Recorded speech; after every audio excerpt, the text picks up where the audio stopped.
possible. Fight of the night coming up this weekend at featherweight. We have a couple of guys that have had lots of fights in the UFC. One guy, well, he's had 2 stints. That is the Pit, Daniel Pineda. And this is a guy that, when we talked to a really big prospect in the UFC, and Adrian Yanez, not that long ago, he was saying, listen, when I was on the come up, when I was thinking of becoming a martial artist in the Houston area, Daniel Pineda was the guy that we all like to watch and follow. He's coming out of 4 Ounce Fight Club, also represented in that gym. Will be Ike Villanueva on this card. Taking on Team Alpha Male's Andre Fili. Matt, what can you tell us about Andre Fili? Andre Fili, oddly good at everything, but also not spectacular at anything. For Andre Fili, he's one of those weird fighters who, when you look at the guys who he's fought, you would assume that, wow, he's fought or he's been in the rankings for a really long time. It's weird. He fought Yair Rodriguez when neither one was ranked. He fought Max Holloway when neither one was ranked. It's kind of weird. If he had fought these guys at different stages of their careers, let's say he somehow beats Yair Rodriguez and doesn't get hit with one of the flashiest head kicks of all time, then he himself is probably in the top 15 after that. Like, it's the whole career of Andre Fili has been really weird. And I always go back to the Calvin Kattar fight because that's the fight that I really feel like Andre Fili fell off. It was Andre Fili. He beats Hakron Diaz. Okay, wow. He's finally gotten up to the point that we always thought he was going to. Now you're fighting Calvin Kattar, a guy who people have been told is good on the regional show, and that's about it.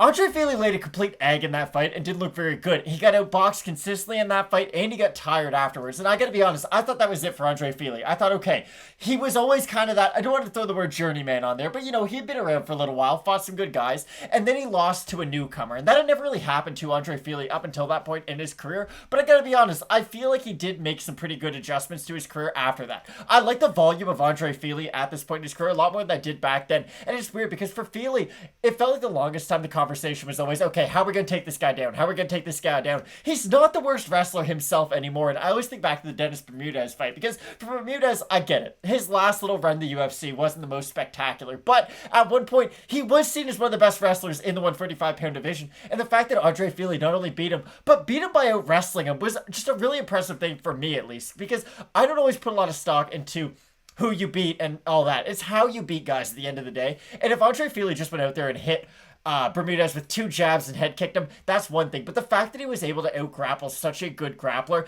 I thought really spoke volumes about the progression that Andre Fili's grappling has made. And that's really going to be the key for this fight, because when you look at Andre Fili, he does struggle against those top-tier grapplers, but against Daniel Pineda, he is a top-tier grappler, but for like 3 minutes. So in this fight, again, there's some exaggeration on it there, but this is the ultimate decision fighter versus a go-for-broke fighter, and I think that's why this fight's so much fun. For Andre Fili, the last time he lost by finish, and I've seen the previews, I've seen the videos out there, I should say, on the UFC socials. They're like, look at his knockout power. He knocked out Shimon Moraes. I mean, that's cool. He beat Mowgli. He did beat Mowgli a long time ago, but he beat Shimon Moraes back in 2019, loses to Sadiq Youssef, beat Charles Jourdain by split. He won that fight. Like, even Charles Jourdain at the end was like, what? How is this a split? And then he loses to Bryce Mitchell. Now he's taking on Daniel Pineda. From Daniel Pineda, did I sell Wolf tickets his last time out? Am I a little bit salty about it? Yeah, because in the first round, he looked amazing against Cub Swanson. He was throwing the leg kicks. He was throwing the boxing.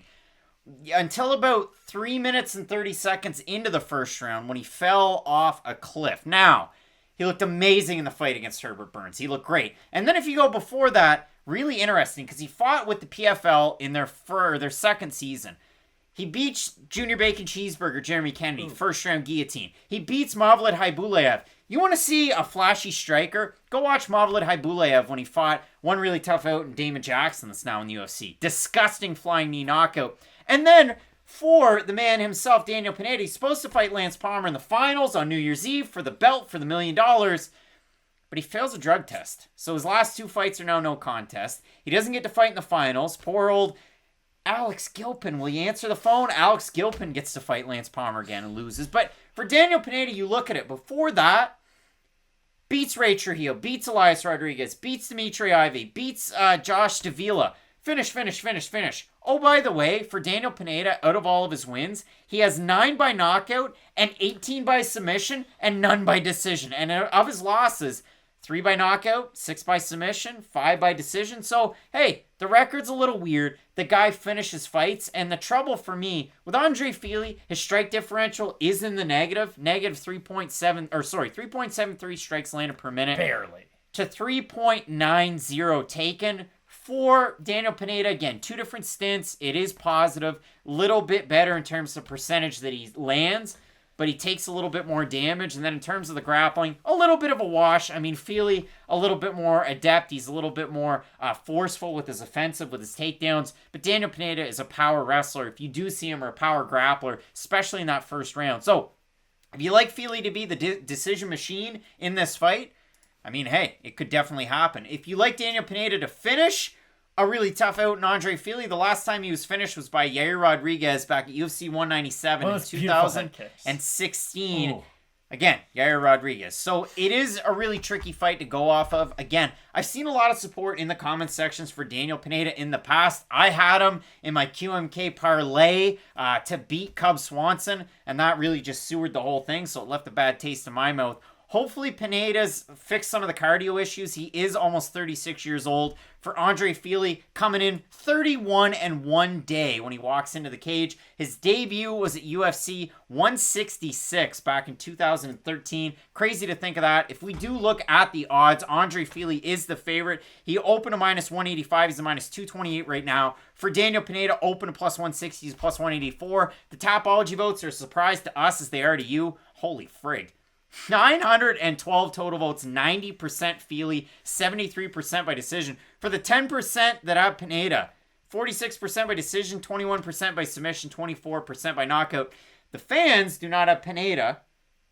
The gamblers do not have Pineda. Matt, do you have Pineda? I have no idea. That's the best answer. I think Andre Fili's going to win by decision, not by submission. Goodness. Because, again, I would rather trust the guy who can at least go a hard 15 minutes over the guy who can go the hard 4 minutes, and then I'm left with a lot of question marks. And for Fili, I've seen him get out grappled, which does concern me, especially against a guy like Pineda, but he doesn't get submitted. He gets held down. He doesn't get finished. And if he can stay defensively sound long enough to start wearing at that power bar of Daniel Pineda, I do think this is a very winnable fight for Andre Fili. It is a really, really tricky one. And again, if you do go back, you watch Pineda in his debut, he beats Herbert Burns in the second round. And if you look at Burns, he'd only lost to, Mavlid Haibulayev and Magomed Idrisov. And again, Haibulayev is a special fighter, but it is a really tricky one. I like Fili in this fight, but if you can make a good argument for Daniel Pineda down below in the comments section, you let us know. Matt, we've got a very interesting slate of fights coming up on this card. UFC Vegas 30, you're not going to want to miss that main event. Cyril Gane, Le Bon Gamin, is taking on Alexander Volkov. Let's keep it locked in with Fight Night Picks, and as we always say, let's get into it.